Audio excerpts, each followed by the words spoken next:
আসসালামু আলাইকুম রহমাতুল্লাহ। সম্মানিত ভিউয়ার্স, আজ কোরআন প্রেমিকদের জন্য একটি অনুপ্রেরণামূলক বার্তা নিয়ে এসেছি। আপনি কি শুধুমাত্র কোরআন অনুসরণ করেন এবং কোরআন নিয়ে গবেষণা করেন? আপনাকে আহলে কোরআন বলে কেউ গালি দেয় নাকি? অথবা আপনাকে কেউ পথভ্রষ্ট বলে নাকি?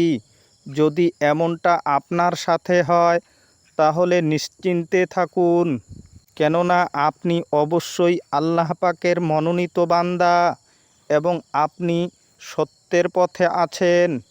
তার প্রমাণ সূরা ফাতিরের ৩২ নম্বর আয়াত।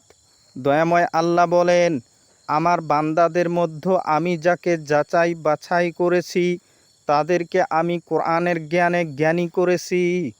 এই একটিমাত্র আয়াতেই কোরআন প্রেমিকদের জন্য যথেষ্ট সবুত।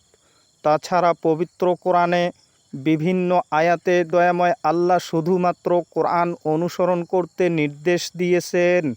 যেমন ধরুন, সূরা আরাফের ৩ নম্বর আয়াতে দয়াময় আল্লাহ নির্দেশ দিয়েছেন, তোমরা অনুসরণ করো তোমাদের রবের পক্ষ থেকে তোমাদের নিকটে যা নাজিল হয়েছে এবং আল্লাহকে বাদ দিয়ে অন্য সাথীদেরকে অনুসরণ করো না।